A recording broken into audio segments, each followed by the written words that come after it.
Welcome to the Drachneck and Friends official podcast, where we peel back the curtain on puzzle games and the people who make them. I'm Syrenne, the producer at Drachneck and Friends, and I'm joined as always by Alan Hazelden, the head Drachneck at Drachneck and Friends. Hey up. Today, we're joined by Laure and Kitt, who you may know from their work on Botany Manor. How are you today? Yeah, we're good. Yeah, good, thank you. Awesome. So can you take the opportunity and introduce yourselves and sort of what you've done on the game? Yeah, sure. Shall I start, Kit? Yeah, I'm going to assume that you will start with all the questions and then you can pass to me if you like. Well, I mean, let's take it in turns, but yes. Okay. So yeah, hello, I'm Laura. I'm the creative director on Botany Manor, and I honestly did a little bit of everything as it goes in the indie world. So I did the programming, general design, level design, and yeah, just like overall direction. Yeah, that was me. And I'm Kit, and I started out as 2D artist on Botany Manor, but then I also ended up dabbling a bit in the game design and the narrative design as well. Awesome. How would you describe Botany Manor to someone who hasn't played it before? Well, if it's someone who has played puzzle games before, I would say it's a bit like Return of the Obra Dinn, but with plants, figuring out plants instead of murders. But yeah, we describe it as a botanical puzzle game set in a Victorian English manor. And it's a bit like a detective game where you have to figure out what a plant needs to grow. And there are various clues spread all over the house that you can inspect and kind of learn the different requirements of each plant that you have. Awesome. So what got each of you into game development? Wow, that's a big one. I studied, I've been into games since being tiny, tried to write games in BASIC on a BBC Micro as like a 7-year-old, but then for a long time just thought I wanted to do art. And I didn't even know for a long time that you could study to be a games artist. But then I graduated and worked in kind of media adjacent jobs for a bit and eventually managed to get a kind of a public employment scheme working for an educational games studio as an assistant producer. And then from there it was try and get into the art side as much as possible and got there eventually. And for me, I also similarly was interested in games from a very young age. And when I was a teenager, I got started with the Tomb Raider level editor, which was this free editor that came with the fourth game. And that's kind of how I really got into the, I guess, design techie side of it all. And then I did maybe a slightly more traditional computer science degree and got a bit sidetracked by going into mobile app development and just general software development. But then eventually I decided I wanted to try and find a way into the games industry and got my first job at Us2 Games in London. And that's also why I moved from Belgium to the UK. Awesome. And what was the inspiration to sort of start development of Botany Manor? I guess it started out a little bit as my passion project, because I'm going to talk about Tomb Raider again, but I always really loved the Croft Manor levels, like the sort of tutorial safe space that you get at the start of the game. And I always thought, I wish it was just that. I wish there were no scary temples and enemies and the whole game would just take place in this manor. And then when I moved to the UK, it became a bit of a hobby of mine to visit. We got a lot of manors. Yes. National Trust. Yeah. And I realized, you can actually visit these places in real life. And yeah, that just became a passion of mine. And I guess all of that combined inspired me to think of a game that could take place in an authentic English manner, in a happy, positive way, not a scary way. And did you immediately go to, this should be a botanist? No, actually, for a long time, the game was called, well, not a long time. In the beginning, it was called Pottery Manor because I wanted it to be a game about pottery and ceramics. But then that kind of, I don't know, it just didn't really flow as well, and I didn't get as much ideas for that. So then eventually I thought, well, also because I visited Down House, which I don't know if any of you have visited, but it's Darwin's Manor in Surrey, like south of London. And he uses his whole house for his research. And he did a lot of plant research, which not everyone knows. Like he was very interested in climber plants. So he used his whole house to grow different kinds of climbing plants, and he had this greenhouse full of little succulents and cacti, all in purpose of research. And that kind of started the idea to have a more plant botanical related game. And also because it's just a very, maybe slightly more romantic, visually pleasing angle for a game. So it all kind of slotted together. You think people care more about plants than the things that plants go in? Well, I also really like ceramics, and I think they're very beautiful and satisfying too. But I guess there was just more science around plants, and especially 19th century historical angle was maybe a little. That's kind of the time when there was a lot of botanical research being done. So it felt like it was a better choice. That makes sense. And initially, was it just you working on the project? Yeah. So in the beginning, before I found a publisher, I was just working on it in my free time, working on a demo and like a proof of concept. And then I got it signed. And then that gave me the funding to hire people to do, well, help me make this game and also just do the stuff that I absolutely can't do, like art and like 2D art, 3D art, music, animation, all that stuff.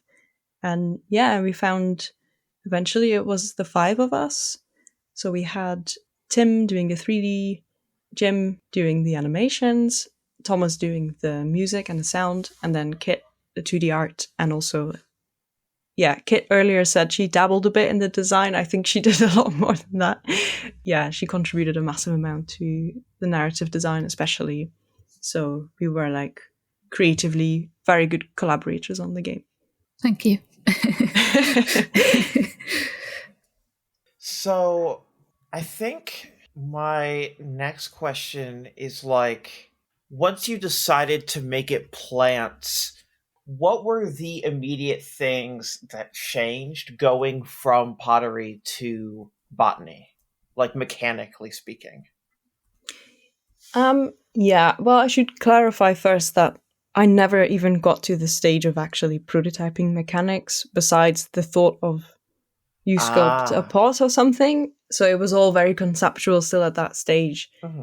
So I kind of immediately started thinking about mechanics with the plants. Like I never really built anything with the pottery. So yeah, not a whole lot changed, except for obviously having to think about mechanics that are related to potting seeds and what kind of, how you can puzzleify or have gameplay out of growing plants. Like that specific bit was quite a long journey to figure out how you make that fun and how exactly that works. So that was a lot of iteration there. Yeah, would you start with the obstacle and then figure out a plant, or would you figure out a plant and then work out an obstacle, or was it a bit of both? How did that process go? Yeah, I think it was a bit of both. In the beginning, it was a lot more sort of component based, if that makes sense. So with the thought that one plant needs water, sunlight, this particular temperature, and then the next plant is a bit harder and it requires all that stuff and then more. But that was a very maybe abstract approach that actually felt like it didn't make a lot of sense. And also using very normal mechanics like you have to place the plant in the sunlight. It's a little debatable, I think, where exactly in a house is sunlight, where is shade. Like if you put it partially in the shade, is that enough? Like technically the room is bright, but it's not exactly in the sun. So it was too abstract, I think, and it needed to be more binary, what a plant needed. So then the whole saucer system. So basically in the game, you have to plant a seed in a pot and then put the pot on a saucer, and that kind of solved the fluid environment problem where you decide yourself where you can place it. So then you only had options between one saucer that's exactly placed in this spot and another saucer that's... So it was easier for the player to limit the options of what was available to them. But yeah, otherwise it kind of did go a little bit of both. Like sometimes we would start from this plant needs to unblock a gate for the player. So what can we do? And then sometimes it was more like theme related, like, oh, we would really like a bioluminescence plant. What can we do with that? Or this is a cool item that we found, like a magic lantern, which projects slides on the wall. It's like a very old-fashioned projector. That's a really cool item. How can we come up with a plan where we could use this item in the puzzle? So it would...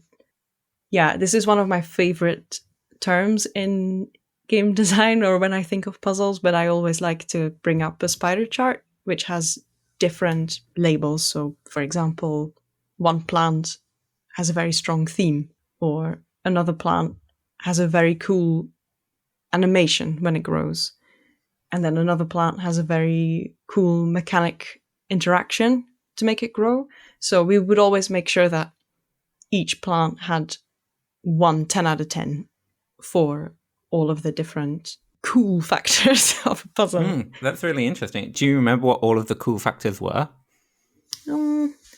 Yeah, I think it was, well, the things I listed. So the reveal of the animation, for example, the plant having an effect on its environment, or it would be a cool mechanical interaction, or it would be the clues are very unique and interesting, or it would be narratively very, or thematically very beautiful and nice. So sometimes it would allow me to accept that a puzzle wasn't as difficult or as intense if it meant that all the other ones were, like, it was a really beautiful reveal. That's like kind of justifies the fact that it's a bit simpler. So it allowed me to sort of understand the pace of the game better. Do you remember any other ones, Kit, that were factors? Yeah, I guess I'm just thinking of like the Sapphire Gloom was quite a simple puzzle to solve.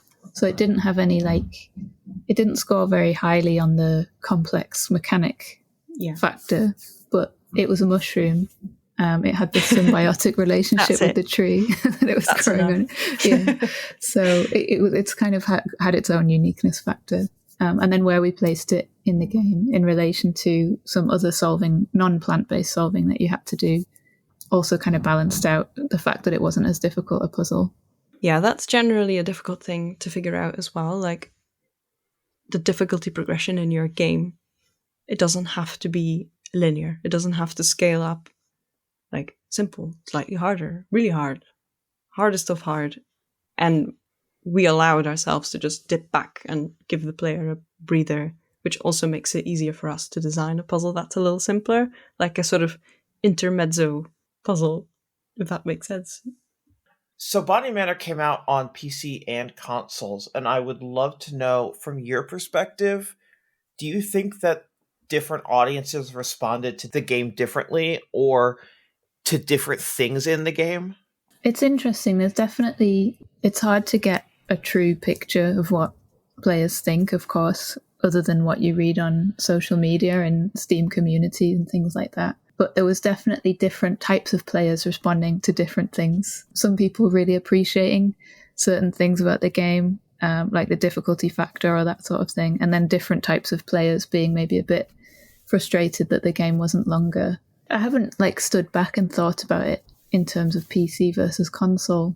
Well, I think one thing I can think about the console is that we launched on Game Pass, and that did give us a very different audience than maybe would pick up our game organically.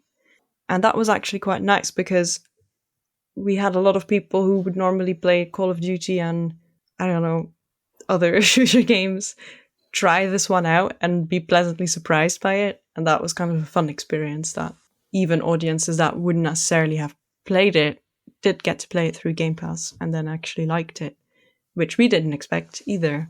But yeah, that's maybe not necessarily console related. No, that makes sense.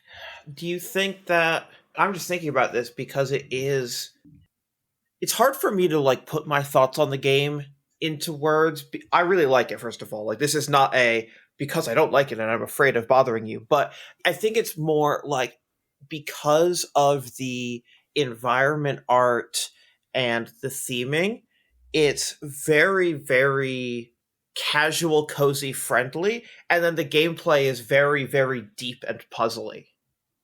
And so that's like... Right, like setting expectations is Exactly. tricky. Yes. Like, how, like, were you worried, especially like as you were announcing the game and like before the game was rolling out, that there was going to be difficulty in positioning the game? Because like I can imagine a world where a bunch of people who don't realize it's a puzzle game pick it up and then are like, what? I'm being asked to think? Yes. Yeah, that definitely was a worry before announcing it. And we did get the occasional person thinking that it was going to be a sandbox plant growing game and then realizing it wasn't. But I don't know, it kind of works in both ways sometimes, because we did get people thinking it was going to be something else, but then being kind of like, oh, actually, I kind of enjoyed this more, or actually being surprised or kind of liking the gameplay. But we definitely knew that because of the presentation, like the very cozy, inviting atmosphere, we would attract an audience that wouldn't necessarily play Return of the Obra Dinn or The Witness or that kind of game. So we just tried our best to adjust the difficulty more skewed towards that audience than to the previous games I mentioned. If we had the choice between a really, really difficult, complex thing or a more gentle, fun experience, we would go with that, because it just felt like the audience who's going to play this game or want to play this game is going to appreciate that more. And I think that was the right choice. Kit, what do you think? I would just echo everything you said. It was really interesting to get a few people comment and say, I normally don't like puzzle games, but I really enjoyed this one. So it's like we kind of stealth kind of duped people into playing a puzzle game a little bit. Yeah. But yeah, and it was definitely a push and pull, like all the way through development on difficulty. You know, as people who love Obra Dinn and games like that, you kind of want to create this masterpiece, complex puzzle that people will nearly kill themselves to solve and then feel like geniuses at the end when they've solved it. But that's not always the best gameplay, and it's not always right for the setting or the audience. So yeah, I feel like we got a good compromise in the end between some quite complex and tricky puzzles, but also just an enjoyable, relaxing experience that didn't make people throw the console out the window out of frustration. Yeah. And I would rather have someone who doesn't normally play puzzle games enjoy this one than like a veteran puzzle gamer find the game too simple. So it's nice to give a sort of stepping stone to becoming a puzzle gamer. Yeah, I mean, I've talked about this kind of stuff with Syrenne a lot, and it's kind of disappointing in some ways that like the most effective way of marketing a puzzle game is sometimes to make it look as little like a puzzle game as possible. And that's like, it's a weird feeling. Yeah, you definitely also have the puzzle fanatics out there who want, you know, I don't even know. Well, The Witness, I think, is a good example of that. Like, it is like 95% solving puzzles. Yeah. And they're very, very challenging. And I do think, yeah, it's a bit of a split audience between people not wanting to think and then people wanting extremely hard, difficult puzzles. And it's difficult to find the in-between. Yeah, no, and I, like, when I think about mainstream games, or games that are attempting to be more mainstream, that are for, as I affectionately call them, puzzle sickos, you get games like last year's Lorelei and the Laser Eyes, which is a really deep and complicated game, but it's also one that can feel super imposing. And yeah, I don't know. What Alan said is right. Like, we've released a bunch of different thinky games, and the ones that sell best are the ones that have a marketing point other than really good puzzles. Mm. Yeah, I see. And that's, I don't know, a little disappointing, but I get it. Yeah, I mean, I don't actually think it's that people are put off by like challenging puzzles.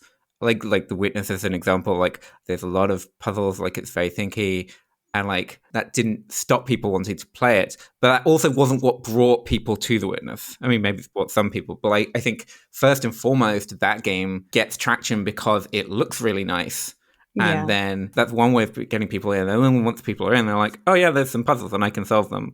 Or Yep. there's some puzzles and they're too hard for me. But mostly it's like, oh yeah, the difficulty of the puzzles is not the factor that makes people decide whether they like the game or not. Obviously, the onboarding is super relevant, but you can get people to solve some very, very hard puzzles if you layer them in correctly. It's just that you need them to want to play the game in the first place. Yeah, I agree with you, because the reason I played The Witness was because I wanted to explore the environment, not necessarily because of the puzzles. Yeah. And I didn't really know in the beginning that that was the game. And I remember asking, like, so when is it starting? When am I through these panels? When do I get to the first fetch quest? Yes. Yeah, when do I get the minimap? Yeah. Even like games that are more pure puzzler, like a Baba Is You or a Patrick's Parabox, each have a very marketable gimmick. Yeah, right. That someone can look at Baba Is You and say, what? You're pushing words around and the words are changing the rules? I am instinctively interested in that, whether or not it is a puzzle game. Mm-hmm. Versus, the smaller audience of, we've made some really good puzzles. Does anyone want to play them? Yeah. Which, that audience speaks to my own heart and Alan's heart, but the purists. Yes, but they are the target audience for this podcast, and so I will. We love you. We love you all. We love you very much, but also y'all will show up whether a game is marketed as puzzles or not if you know it has puzzles. They will piece together what games are interesting on their own. Mm-hmm. Do you want to talk a little bit about the hint system? The hint system? Yeah. Or the lack thereof. Lack thereof, yes. Well, I mean, there's a hint system, but it doesn't give you as much information as people might expect to have from a hint system. In the sense that the clues aren't kept in the herbarium. Right. Yeah, the very controversial criticism of the game. Well, this is, we've talked about this a lot, and maybe I'll let Kitt answer this one, because we have talked a lot about it, and I have talked a lot about it, so yeah. I suppose just like in terms of a hint system at all, we did consider it, didn't we, a few times.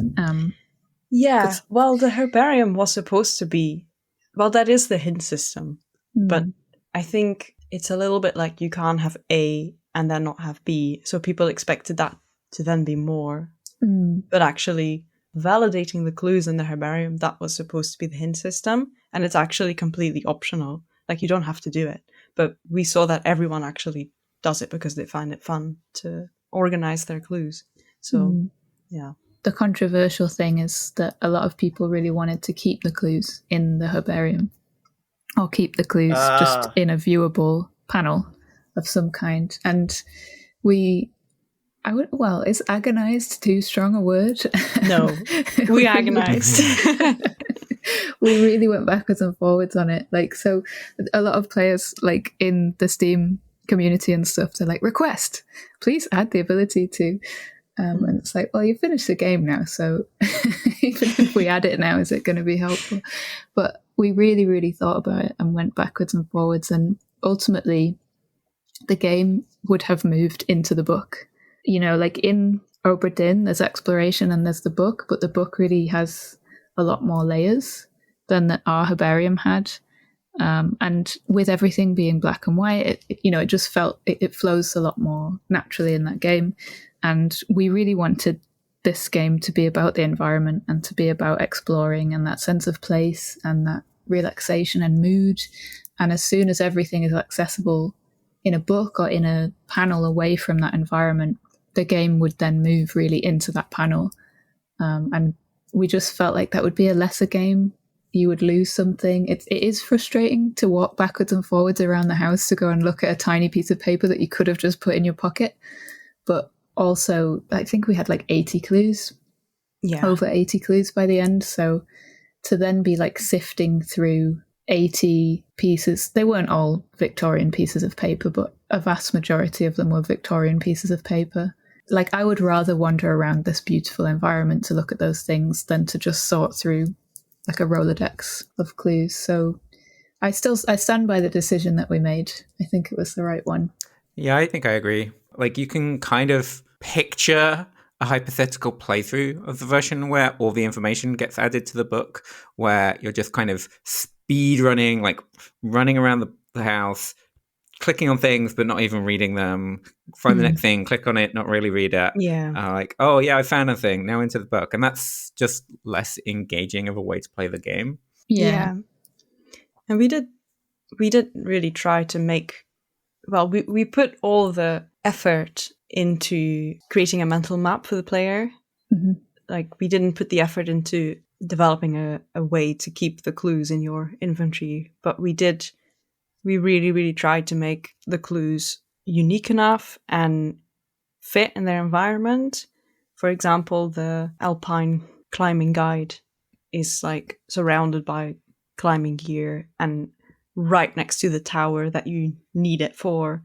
So all the clues are actually quite close by to the puzzle that you need, and you'll never get more than what you need, if that makes sense. Like, you won't see clues of the next plants. You don't have to backtrack to a previous chapter ever. And we always tried to make sure that the clues, that there weren't like 5 papers lying next to each other or something. Like, there was enough breathing room in between. Yeah. I've thought about this specifically with regards to this game before, but it's not until chatting to you and listening to you talk about it that I'm like, oh, what about this approach? And like, I'm not saying this is a good idea and it's like really scope creepy in terms of the technical side of it. Mm-hmm. But what if you could like click on a thing in your book and then like the book closes and you're like auto walking to where it is? I wonder how that would feel. Yeah. Well, I think that was definitely one of the options that we had for like what could a storing clues in book system look like. Like, for example, clicking on it and you teleport to the clue, or you have an inventory with all the 3D objects, or like, I don't know, the textures are in the book somehow. But yeah, again, I decided against that because I feel like it would break the immersion. Like, that was the main goal of this game, to be as immersive as possible and feel like you inhabit the character. So if you then take control of the body of the character, I feel like that would break immersion. And so a lot of our decisions around the camera were all with that in mind. So never ever take control of the camera. Yeah, there was a lot of design that went into framing without controlling the camera, which was quite challenging. So like, always making sure that we design something in a way that the player can't miss the plant growth animation. For example, the tower used to be different. So there's an elevator in the tower that you can use to go up and down, and you need to go at the right floor with the right window configuration. So before that, it was just a staircase, and then you could walk up and down, open the right windows. But then if you left the plant somewhere upstairs and then open the window downstairs, the plant would grow and you would miss it. So that's why we changed it to an elevator, so the plant is always with you and you always look at the elevator and at the plant in front of you. So there were a lot of decisions there to never ever break immersion or cut the camera away. Did that end up just having a bunch of edge cases during testing? Well, I think we would just try, it would sort of start from having that in mind right from the very beginning. And then if something came up that we kind of overlooked, we would just try and make the mechanics change to that. And I think maybe the one where it's easiest to miss is the tree in the main hall. Because like, you put the mushroom down, and that maybe this is a spoiler, sorry, but the mushrooms would grow on the tree. And technically you can kind of just walk away from it, but it was animated specifically from the plant upwards so that you kind of have to follow it. So it was informed in all sorts of ways, like from the art, how things animate, to taking liberties with how a mechanical system and an old Victorian system would work. Like I haven't actually seen an elevator in a tower anywhere, but yeah, that was like, okay, we just have to take liberties with that to make it work. Speaking of the design of the manor, how many iterations did the layout of the place go through? Was it bigger originally? Was it smaller? Definitely bigger, yes. Like probably most games start out a lot bigger and then they kind of become more compact. But yeah, we did go through a few iterations. I wouldn't say it changed massively. I think, Kit, when you joined, it was pretty much locked in. Yeah, the building, most of the building was pretty much done, yeah. Yeah, but we did change like the purpose of some rooms, and like some garden bits were only figured out near the end. But yeah, I think, let me try and remember how it evolved. I think the idea was always there to have like a central main entrance garden, and then everything else is kind of around that. But yeah, there was a lot more in the beginning. There was the idea to have a chapel somewhere, a bridge that you can cross to go over the river, and then there was some sort of vegetable garden that I then ended up changing because it, again, kind of to emphasize that this is not a farming game. So we kind of got rid of any vegetable in the game, like any vegetable garden stuff.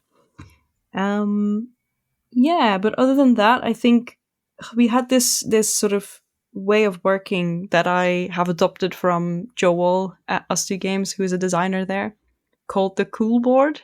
And it's a great thing where you basically you can put ideas down. Like, for example, there should be a tower in the game. And that then gets mapped on the Cool Board. And the axes they go from good to cool. And from so there's no bad ideas. And then they go from risky to not risky. And the ideal zone is not risky and very cool. So I think we just very early on thought about, well, there are some things that we have to have because you can't have a manor without, I mean, you can, but a manor has a kitchen and a manor has a main hall and it has a sitting room. So there were some things that we just couldn't get around. Like we needed to have those things, otherwise it wouldn't be a house. But then there were other more flexible things like having a tower, having a boathouse. Those were just like, oh, that would be really cool. So let's try and work that in. And yeah, I think the gardens were the bit that changed the most. Like there was a lot of shuffling and making things smaller. But the main layout of the house was slightly more defined a bit earlier on and easier to lock into place because it was more based on actual historical layouts of houses. Gotcha. Was there ever a desire to make plants used more than once? Yes, there was, but it didn't go very far. But yeah, there was sort of, I mean, this was a bit of a loose idea in the beginning that you would have like a friendship plant or a romance plant that needed multiple plants next to each other to grow, or one plant that attracts flies and then another plant needs flies, that kind of thing, like having combination plant puzzles with different plants. I don't actually know why we didn't try that in the end. I don't know, Kit, if we ever spoke about this. Yeah, I don't remember. I feel like it came up a tiny bit early on, but it's probably like everything else that came down to scope. Yeah, and backtracking probably as well. Like, is someone going to remember that plant from, I don't know, 3 chapters ago? It felt maybe a bit mean to do something like that. But we could have probably also designed it specifically. You know, it's all about what you put the effort in, but maybe we just didn't care enough about the idea to try that. It definitely, I've heard a few people say that they expected to have to go back to the conservatory and things like that. And I think I kind of did as well. Like early on when I was working on the game. But at the same time, we used to have a more loose structure for the clues. I think at one point you could solve all the plants at once, right? Yes, or almost all of them. And it just, through like play testing and testing it ourselves, we came to the conclusion that those kind of invisible guardrails of gating and just kind of guiding people through a more linear path is comforting. And the alternative was very unnerving, and people would get lost, or like you say, you might just forget 6 plants in, you might forget what you did with an earlier plant, and then you just get frustrated and stuck. Mm-hmm. Yeah, the gating was interesting. Like you said in the beginning, there was just nothing. And we had to sort of come up with the terminology hard gates and soft gates. So like a hard gate is literally a gate, the gate shut and you can't enter in this chapter. And then a soft gate is you can get there, but you need to do a few steps first. So it's available to you, but we can play with the timing of when it is available to you. And that allowed us to have a bit of a path how the player goes through all the clues. Because it was hard as well. Because you can't really control what a player goes to first, and especially in a first-person game. And there's always a chance that someone misses it and just doesn't look at it. So we couldn't rely on that. We always had to make sure that every clue was 1/5 of the puzzle in itself. And it was never, oh, I've seen clue 3 before I saw clue 1, now I can solve the puzzle. Like that. That couldn't happen. Yeah, I think going in, I was expecting something maybe a bit more systemsy. Where it's like, I'm going to learn all these plants, and each plant is going to give me something I can do, and then I'll get to learn how to use them in different contexts. But I think it very quickly becomes obvious that that's not what the game is trying to be, and I think that's the right decision for like actually shipping the game. Like the version of this game where you do use plants multiple times, I think you really need to really lean into it. And like, it's not just like, at plant 4, you need to go back to plant 2. Like you need to go like, plant 1, then plant 1 and 2, then plant 2 and 3, and like really reinforce that you're always going back and using them together. And that's such a harder game to design. And probably a lot bigger. Like you would need a lot more puzzles to teach that.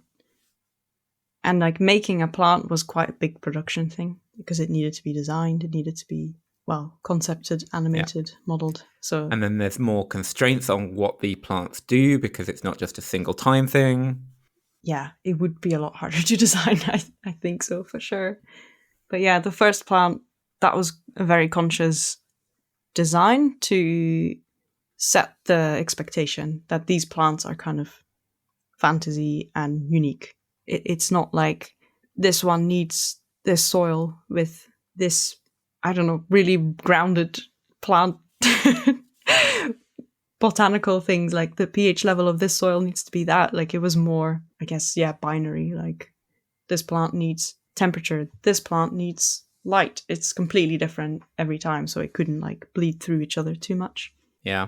Talking about progression, I think there's also something quite subtle that's also a really smart choice for scope, which is that some of the plants, you solve them and they unlock progress like in universe, but some of them, it's just when you've done this thing or when you've done these 2 things, the bell's going to ring and there's going to be a delivery at the gate. Yeah.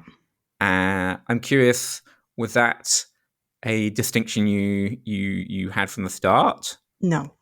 Kitt actually came up with that, so she should elaborate.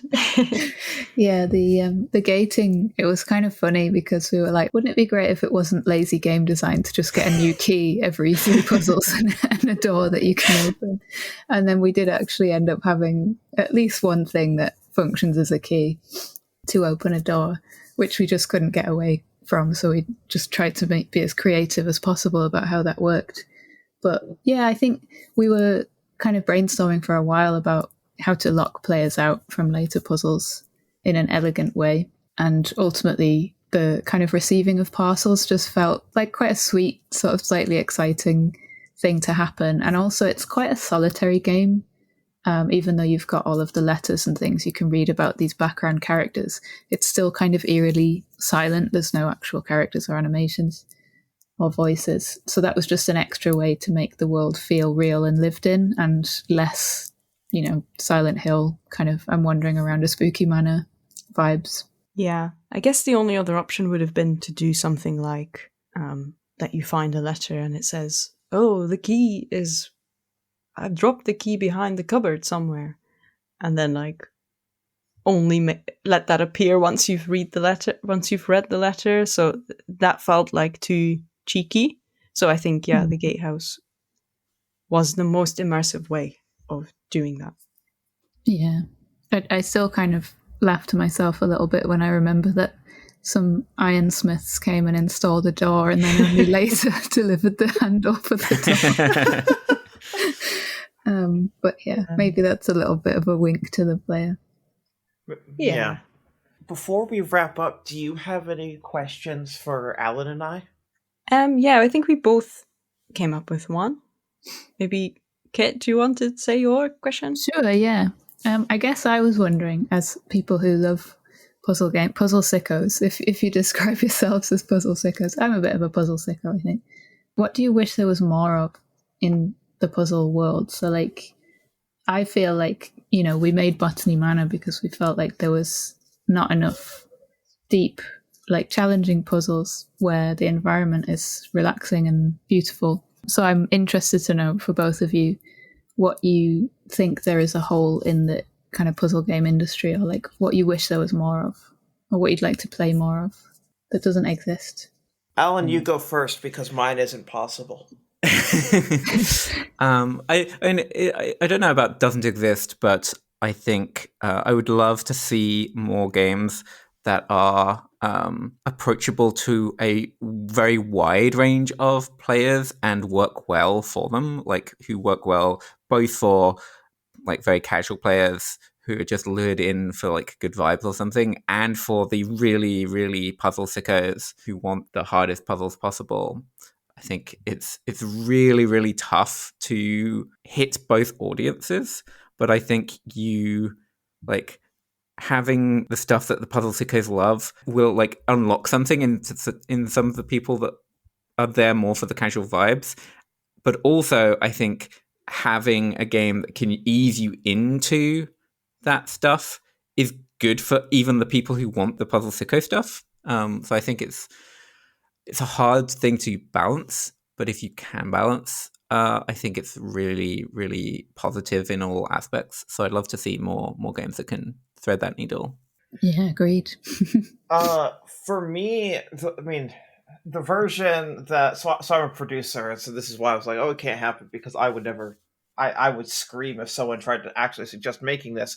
But my dream puzzle game is one that is somehow able to react to how the player is experiencing the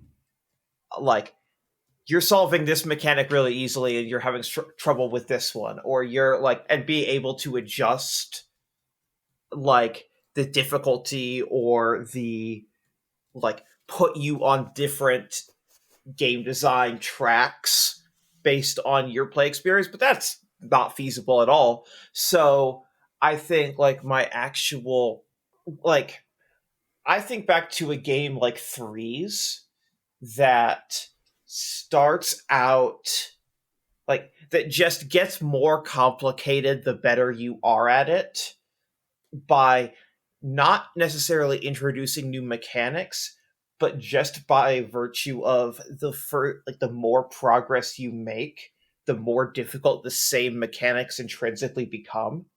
So yeah, so something like that, if that makes sense. Something that is much more sort of forgiving for players who maybe are interested in harder puzzles but aren't as good at them, but has a lot of bite for the people who really want to dig in. Yeah, that makes a lot of sense. You have to give them a test in the beginning of the game or something to figure out. Yeah, I think in a puzzle game context, even if you could do it, you'd also potentially get people complaining about missing content. Oh, I want to play the whole thing. But but like I think there is a version of it where like maybe you frame it more like a roguelike, where you're not expected to see the whole thing and you're like just dipping into a part of it randomly each time. That maybe that framing makes it both less off-putting but also more achievable. Yeah, potentially, yeah. People love roguelikes, so I find them unsettling. I still play them, but yeah. I don't like there to be so many hidden things, hidden information. Yeah. Yeah, roguelikes are weird, yeah. Again, it was like the first time I played one, it was Hades. It was the first ever roguelike I played. Oh, goodness. Yes. And I didn't quite get it. I was like, oh, I'm just starting again. Why is that? Like, oh, I think the save game didn't work or something. And I remember looking it up, and then I found a Reddit thread of someone who asked the same question, and then it was like, lol, that's the game. So yeah, I'm not too used to them either, actually. Laura, you said you also had a question? Yeah. Yeah, maybe it's like a bit, maybe we've talked about it in some ways already, but I guess my question was like, how would you go about playtesting and figuring out the difficulty of something without shaving off all the corners or making it too simple? Like how do you fine tune? It's a very, very difficult question, but yeah. I don't know. That is like please tell us. Such a tough question. So from my perspective, not as game designer, but of just how I've witnessed Dracneck doing playtests, and a sort of important thing I think about a lot of the Dracneck puzzle games is outside of A Monster's Expedition, they're pretty much all level based, where it's like there's like a level select screen, and from there, like one, if a puzzle is good but there's like issues with it or something, you can like push it a little later, right? Like if everything is inherently level select, you can switch the order around. But then also a lot of the design goal of Dracneck developed and published to a certain extent puzzle games is that every individual level is teaching you something new or making you do something new, like giving you an experience that none of the other puzzles quite have. And so being able to take that, I think you can like sand down some of the maybe harder gotcha moments, like the potential false solutions to a puzzle while still keeping its essence. Alan, if you want to take it from there. Yeah, I mean, certainly, like what you said about if there's hard stuff, you don't have to cut it. You can just move it later. It's like a big part of how we've done it, I guess. I think one way we've maybe done it is by not over-testing on super casual players. Just trying to get lots of medium weight players and knowing that like if you have enough testers and you're paying attention, you're going to notice things that will also affect more casual players. And I think that approach does lead to us making games which are not super approachable for people who like they're approachable in terms of what you're doing, but they are less approachable in terms of the difficulty curve by virtue of like the pacing will like not ease you in very gently. It will ease you in, but we want to challenge you at every point. We don't want to give you an easy puzzle just to make you feel good generally. And like if there's an easy puzzle, that is an easy puzzle that's there for a specific purpose to reinforce something or to set you up to be doing something particular, not because we want to give you like half a dozen easy puzzles to get you feeling like you've got your dopamine hit. And that pacing, I think, is the kind of pacing you you get pushed towards more the more you play test with a lot of really casual players. So yeah, I think it leads to a sense of like our games are always like slightly harder than people might want them to be, and that might mean that some people bounce off, but the people who persist are going to be rewarded for that. Yeah. With the exception of A Monster's Expedition. Yeah, that game. That game is an inadvisable design to recreate, but it's incredibly good. Are there any other last questions that you had for us?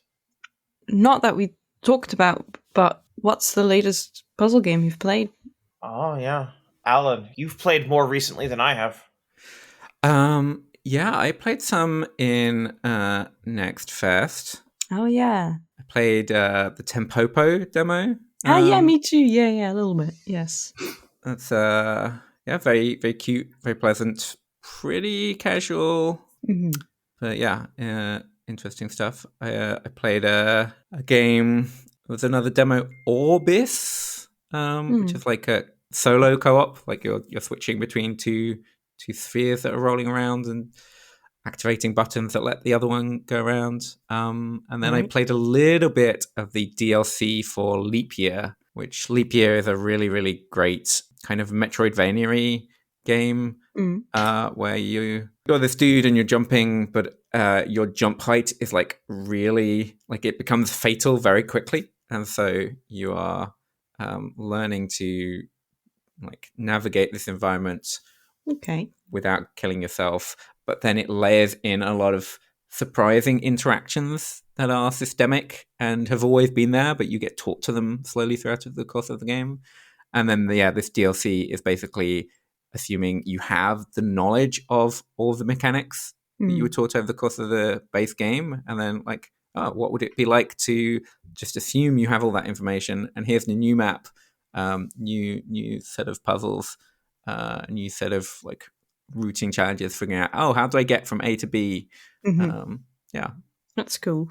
I like knowledge-based gating a lot.